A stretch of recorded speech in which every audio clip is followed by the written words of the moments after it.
Hey everybody, I'm Marbozir and welcome back to Let's Play Shadowrun Hong Kong. So, let's continue where we left off, and I'm going to check on Isabel and Gobbit before we pick up our next mission. So let's have a chat, see if they have anything new to say.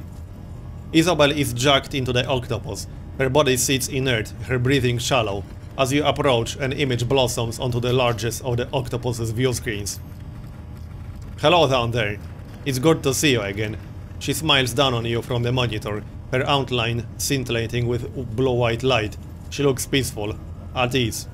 Nice avatar. That's a good look on you. You really feel at home in the Matrix, don't you? You look happy in there. I suppose that I am. It's a comfort thing. As long as I'm jacked in, I can be whoever I want to be. Whatever I want to be. Out there, in mid-space, I usually feel uncomfortable in my own skin. I'd probably just live in here if I could. I've heard about Deckers who've tried it. It never turned out well. Dehydration is a bad way to go. I know, and of course I was joking, but truth be told, I do spend most of my time out there, wishing that I were back in here. If you were a Decker, you'd feel the same. It's hard to live in a cage of meat when you know how sweet it feels to leave your body behind. Okay? Any thoughts about that last run? She shakes her head. Nope, sorry. Jacking into the octopus is how I relax after a long day of work. Some people go to sports bars or strip clubs. I do this. As a rule, I don't spoil my leisure time with shop talk. But we're already talking shop, aren't we? Hey, if that's the way you feel. It is. So if you wouldn't mind changing the subject. Nice avatar. That's a good look on you. Isn't it? I've spent months customizing this avatar. She feels more real to me than my own skin. She pauses for a moment considering. Then her avatar shimmers forward, filling the screen. A slight frown crosses her face. You know, Hulk, I've been thinking about the question you asked me a while back. The one about the walled city. The one I dodged. Yeah, I remember. Look, I wasn't trying to cheat you out of your answer. I want you to know that. It's just that talking about the walled city is problematic for me. I understand. I grew up in the Barrens, and I know how hard it can be to talk about this stuff. No, it isn't that. I'm not explaining myself correctly. It isn't that I'm tortured by bad memories, or anything like that. The problem is that I can't remember my childhood. The walled city, that entire chapter of my life, is nothing but a blur to me. I can give you general information about life on the inside, but the specifics of my own experience are gone. Gone? What do you mean gone? Do you have amnesia or something? Something like that. The avatar fidgets on the screen. There were a variety of factors in play. The upshot of all this is that there are things that I can tell you about, but only a few, and only in bold strokes. Don't expect any personal stories. I couldn't share them, if I wanted to.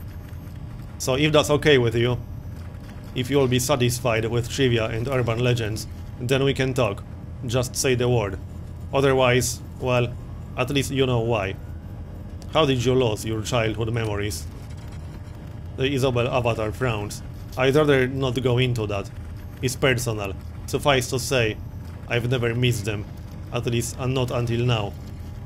Okay? Well, if you ever want to talk about it, I'm a good listener.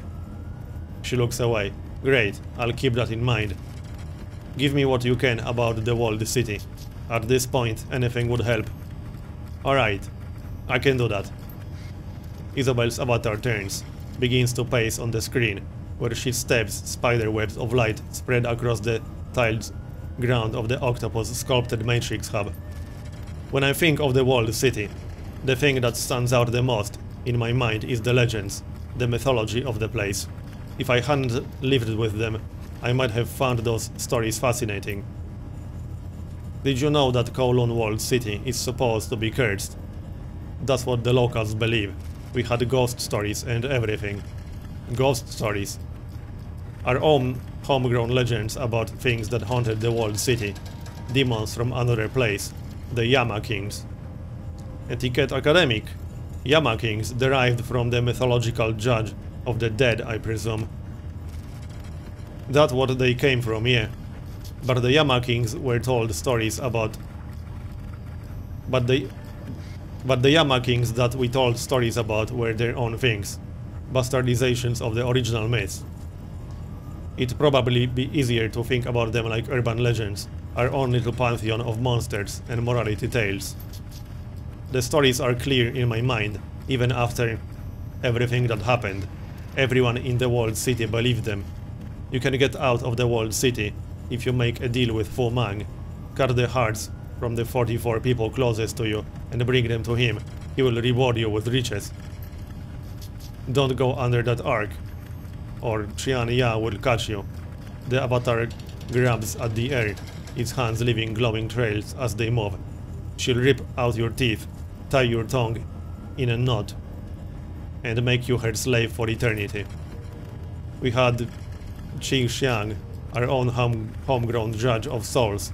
People would let themselves be flayed alive in hopes that he'd reawaken them in a better life. And we have Lam Vi, the Ebony Queen, would teach you to hide so well that you'd slowly mutate into a cockroach. The avatar cocks its head, smirking, a dismissive gesture. It's all bullshit, of course, but everybody in the walled city believed it. If everyone believed in these things, maybe they're real. I wouldn't write the stories off so easily. Magic is real, Isabel. If you're so convinced that these things are myths, why does everyone in the walled city believe in them? Because they're an excuse. My parents and neighbors, their whole generation, invented the things to explain away their own failings. I can't get ahead because demons are keeping me down. Woe is me. It's almost embarrassingly transparent when you really look at it. Lam Vi turning people into cockroaches is just a Kafkaesque trope layered into a morality tale. Qi Xiang is just Anubis with a different coat of paint. And you know that archway that I mentioned, the one that Qian Ya was supposed to haunt? I knew someone who found it. There was nothing on the other side but concrete. It's all superstitions. It's all superstitious drivel, Hulk. The misery in the walled city isn't the fault of demons or devils. We created it, and we perpetuate it. We blamed made-up monsters for our own failings. There's nothing more pathetic than that. It sounds less like you're trying to convince me than it does like you're trying to convince yourself. What about the shared dreams? How do you explain those away? Good question. I don't know. Mass psychosis, or maybe something magical is going on. But it isn't them. They aren't real. They can't be. Anyway, that's enough for now, huh? I'm sure that gives you plenty to chew on. My obligation to give you an answer is satisfied, I think. So let's talk about something else. Can you think of anything else that might help us? I don't know. Maybe. I'll put some thought into it. The avatar pauses, turns away. After a moment, Isabel's voice pours through the radio speakers. On second thought, maybe I do have an idea. Are you open to taking on more work? Of course. Kindly sending me new job offers all the time. That depends on the nature of the job and the size of the payday. Well, kindly is sending me new job offers all the time. This wouldn't be work for Ointi Cheng. Think of it as a side gig that you'd be doing for me. I think I've got a line on some software that could help us. I can't get to it on my own though. It's a two-person job at least. What kind of software? It's kinda hard to explain. It'll be easier for me to just show you, but trust me, it'll help. I have the run all planned out already. I've done the legwork. I know the location. I know the target. Just say the word, and I'll send everything I have to your mission computer. You can look it over, weigh it, and decide what you want to do. Okay, well, send the file. We don't have to accept it. We can take a look. The Isabel avatar closes its eyes for a moment, then opens them with a smile. Done. You'll find the pertinent documents waiting in your inbox. If you decide to accept the mission, Just check the box in the message documentation and it'll ping my comlink automatically. Alright, can't wait to find out what this is all about. I'm sure that the briefing I sent you will satisfy your curiosity. Trust me, Hulk, this is a good job with a solid plan behind it. You'll see as soon as you read it. And speaking of which, you should go do that now. Yeah, if someone tells you that something is a solid plan that cannot possibly fail, then there's probably more to it than that. I'm just saying. Nothing is ever simple when shadowrunning. At least, it's very rarely simple. Well, anyway, say no more, I'll go check it out. Fantastic. I can't wait to hear what you think. Alright, well, we will check it out, but let's have a chat with Gobbit. Gobbit looks up from a dented tin of oysters at the sound of your approach. Her wrath, madness and folly scurry from her hips up to her shoulders. The two sets of beady red eyes fix themselves on you. Hey Seattle, oyster? It smells like low tide and a municipal cheer. Eat the oyster, why not? Sure. What's the worst that can happen? You pop the rubbery wad of flesh into your mouth and chew. An explosion of lukewarm brine is your reward. Good, right? Yeah, delicious. That sounds almost like sarcasm. Then again, she's pretty oblivious to sarcasm. I wouldn't go that far, but it's seafood, and it isn't made of soy. That makes it good in my book. So, what do you need? How do you like life here on the Bald Hole? It's fine. Shaping up. Having new roomies is always nice. She smiles. How are you enjoying your cabin? Comfy enough for you? It isn't half bad. Better than some of the places I squatted in back in the Barrens. I've heard stories about the Redmond Barrens. Sounds like a real winner of a place. Kowloon isn't any better, of course, but at least our little slice of home is safe. That's true. It's handy having a mob boss on our side. It is, isn't it? Yeah, handy. Auntie Cheng is definitely that. She half frowns. Don't know if I'd say that she's on our side, though. Why? She's helping us. Yeah, I know what you mean. Course you do. Let's change the subject, huh? I'd rather not think about the old woman right now. You know, the Bald Hole is a pretty mediocre name for a ship. Ever considered changing it? Yeah, sure. Considered it a bunch of times. I never really cared enough to actually do it, though. She shrugs. You wanna call her something else? I'm open to it. I want a strong name. How about Defiance? The Revenge feels appropriate. Let's go with something classical. Let's call her the Kraken. I like the Kraken. The Big Texas, that's what we're calling her. Tell me you don't love it. I like Kraken. Aye aye, Captain. The Kraken it is. She nods enthusiastically. Yeah, that's actually pretty good. I think the others will be happy with it. They better be, because it's the Kraken now. I'm having second thoughts about that new name. No, I'm not. You said that you'd teach me how to be a better Shadowrunner. I'm here to collect. Still remember that, do you, huh? I just sort of assumed that you'd laugh that off.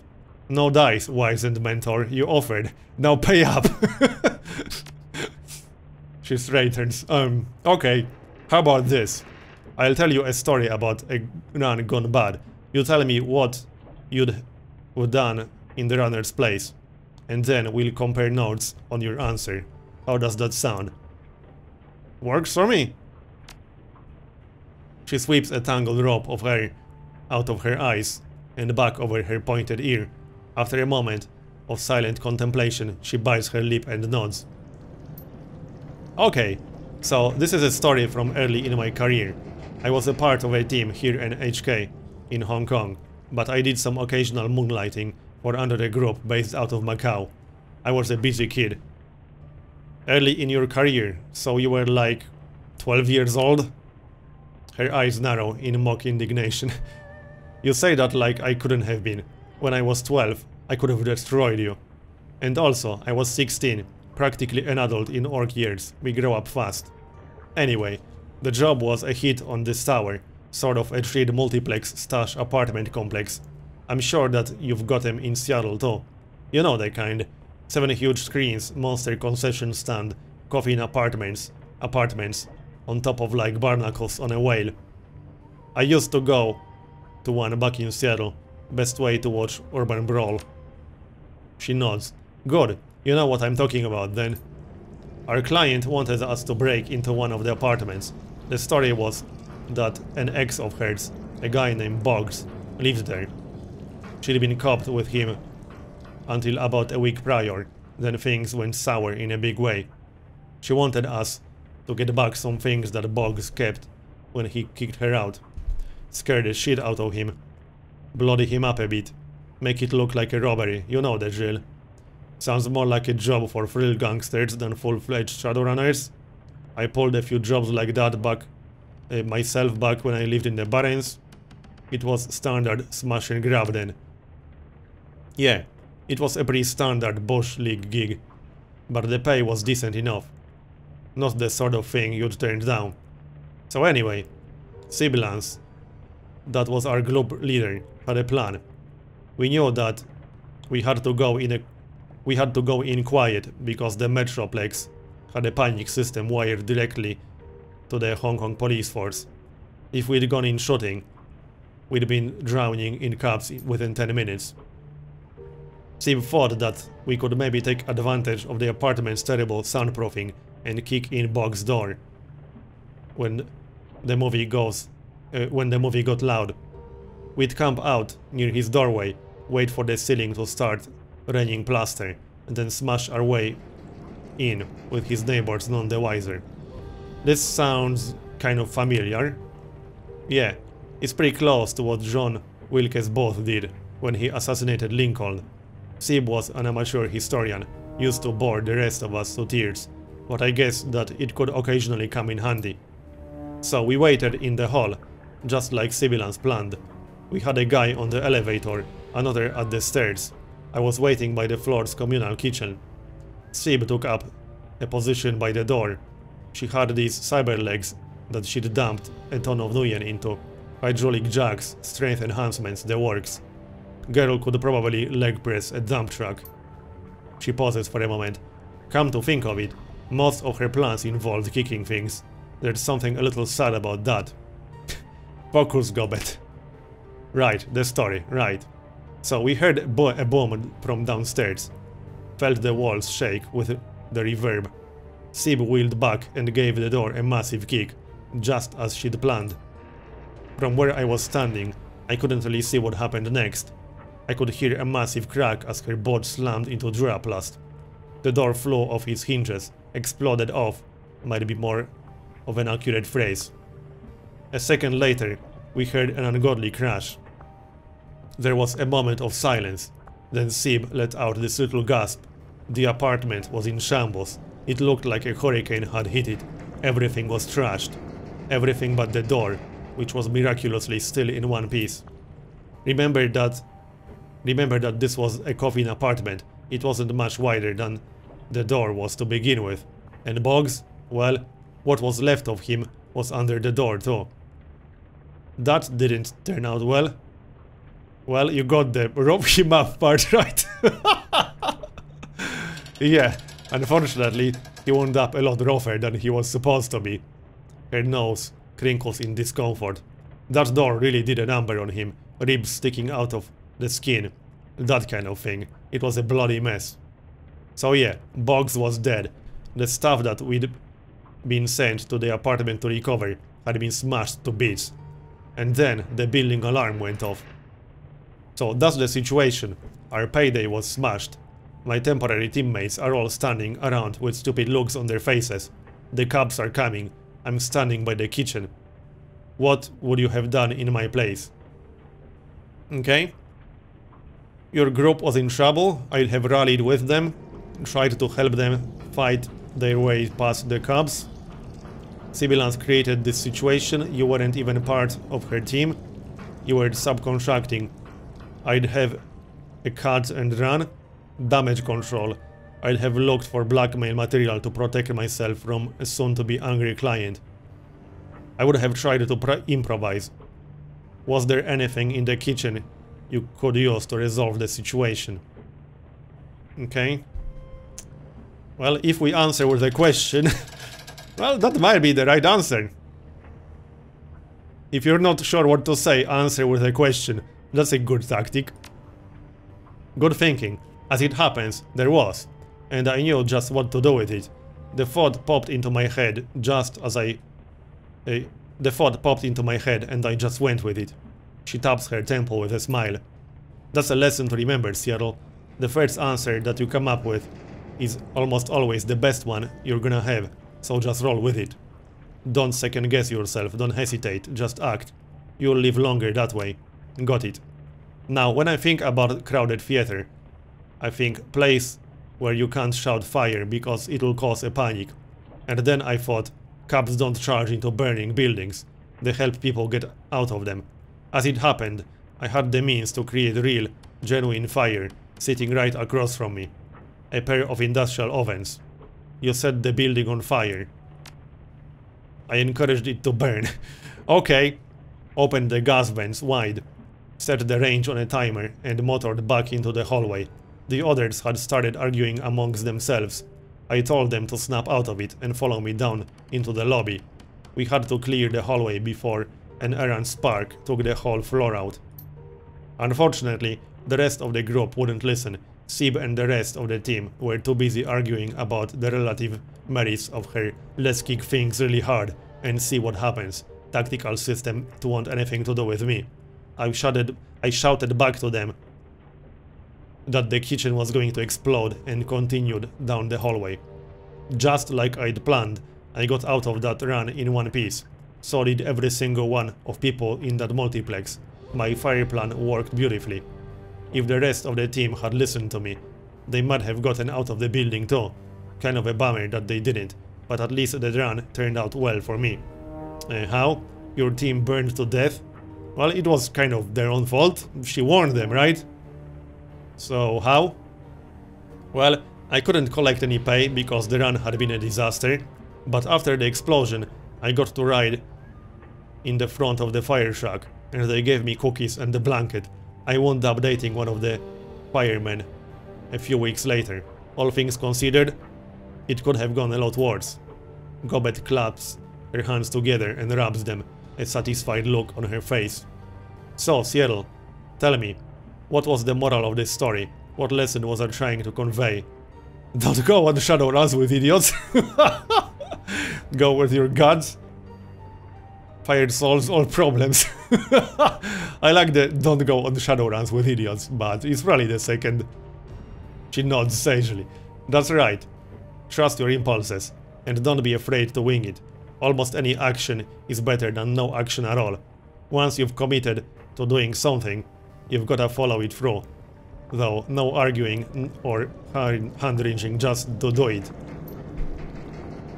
If you get caught up in your own head, agonizing over past mistakes, well, don't be surprised if you wind up dead. A kitchen fire can take you down as easily as Cub's bullet if you stand around and let it. I'm having second thoughts. Nope, I'm not. The Kraken is awesome. Why would I ever have second thoughts about that? So, any thoughts about that last run? I don't get the 1 points, I really don't. Isabel is about as close as I get to their particular flavor of crazy. You'd think with all that technology and backup, they'd have been smart enough not to stiff a red samurai on payment, much less a ghoul. I don't know. For smart people, they seem pretty dumb to me. I think we pulled off a damn miracle back there. Not only did we get a creepy-ass close combat expert on our side, we exposed the elders and got ourselves a nice bonus for being smart. Not a lot of jobs go that right. I'm feeling better and better about having you in charge, Seattle. Well, that's nice. So, I think it's time to check the mission computer. We did talk with everyone at this point. We can check our stash real quick, but there's not a lot to see here. We do have the med kits that we bought. And we will certainly use them for our next run. I could go buy a better weapon, a katana instead. But I don't know. I'm not entirely convinced that I really need one. Let's check the mission computer. I can always buy something before I leave. So, check your inbox. That's the job from Isabel. This is a new mail that we got after our previous run. I might just go in order. We had 3 missions initially. The one that we did, Artifact Liberation and Geomantic Sabotage. This was new. This was also new. Let's check Artifact Liberation. Welcome to the Shadows, Hulk. I've received a request from an archaeologist named Mr. Drake. He's interested in liberating certain artifacts from beneath a manor house located in Tai Po. I've attached a copy of the video message that he sent me. The screen flickers a few times and the email is replaced with the face of a stern-looking orc. Hello, Madam Cheng. I've heard that you're a woman who knows how to get things done, especially with regards to things that aren't legal in the strictest sense. That's exactly the kind of help that I'm looking for. Recently, a rich investor by the name of Liu Hua decided to expand his manor house on the outskirts of Tai Po. Too much money, not enough space for fancy parties. He hit a snag with the local government officials, however. They suspected the land his estate was built on may have pre-modern archaeological artifacts buried beneath it, all of them dating from the Song dynasty. Consequently, I was contracted as an archaeologist to oversee the excavations and ensure everything was properly recorded and catalogued. Sure enough, we were only a few days into the excavation when we discovered a series of tombs lying beneath the site. The scope of the tombs was far beyond anything Liu or I had expected. Several acres of catacombs, at least, and untouched relics throughout. What's more, they're certainly older than the Song dynasty. They may even be from the previous cycle of magic. Before I could make my report to the Free Enterprise Zone authorities, however, Liu called in his allies in Tan Tien Incorporated. Liu sold the entire site to Tan Tien, who then leased it back to him, because Tan Tien is considered to have extraterritoriality. In Hong Kong, local authorities were powerless to stop Liu from looting the tombs.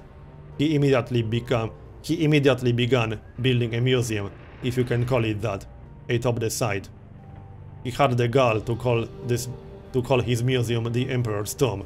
Can you believe that? The odds of there being an actual emperor buried in there are basically nil, but he doesn't care. Anything to sell a few tickets. Liu has continued his excavations using Tan Tien contractors to expand the dig. What he didn't know is that I bugged his comlink before he fired me. Based on what I've heard, something strange is going on the lower levels. Workers have been disappearing, only to be found dead several days later. Whatever is down there is too dangerous to be left in Liu's hands. Liu must have found my data lane tab though. I stopped receiving any information 3 days ago. The last thing I heard him talking about were a pair of ancient texts that workers had discovered. Then he issued an order that further excavation should be halted until he can secure the subterranean areas. I'm betting those texts are the cause of whatever's killing the workers. I have quite a bit of experience with these kinds of dangerous excavations, but an operation of this scale is beyond me. I need a team that's tough enough to get in and survive, aren't afraid of making a mess, and who can get out with the box and whatever else they can carry. Beyond the 2 texts, I'm willing to pay very well for whatever other artifacts your team can liberate. The more valuable, the better. Don't worry, they'll be going to actual museums, not some rich playboy's mansion. I've got a second program in place that will suppress Liu's security system. The team will have to be careful though. There are only so many alarms I can suppress. Go beyond that number and I'll scrap the mission.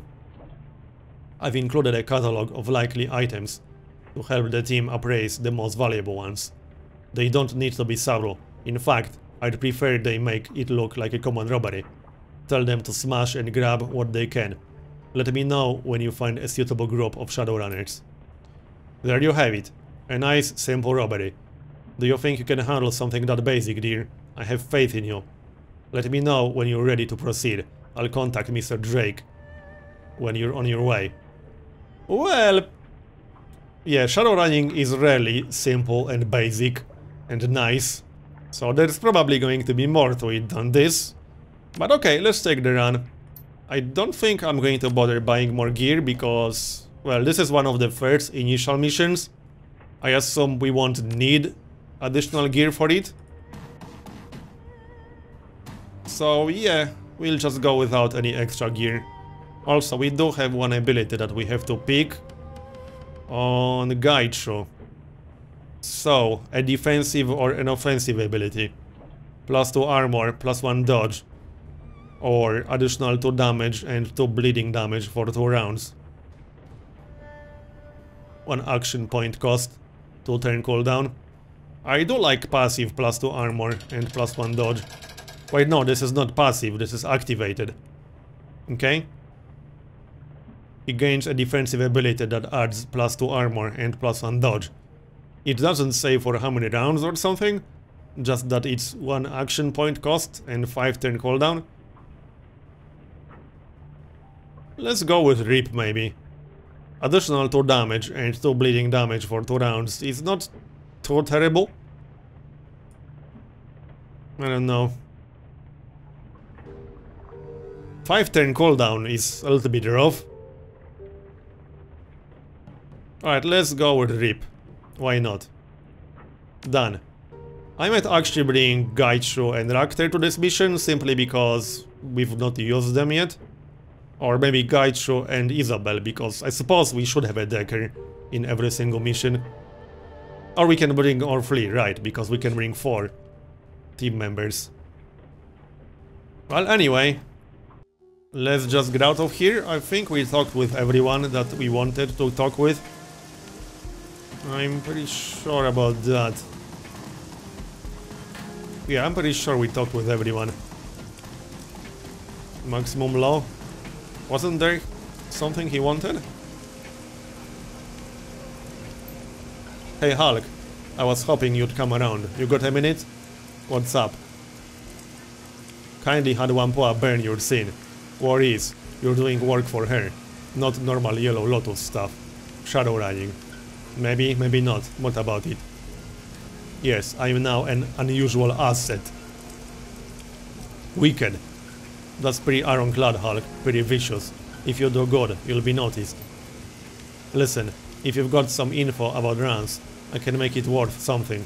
We Wampoans call that kind of thing metadata. Wampoa likes to get the word on the street from the active operators. Worth something. Credits. Yeah, I can hook you up with something. Maybe creds, maybe some sweet programs. But really, you'll gain faith with Wampoa. That counts for a lot more than money. Okay? Augmented reality goggles aside, this gig gets really boring sometimes. You ever want to talk? Shop, I'm here. Okay, well...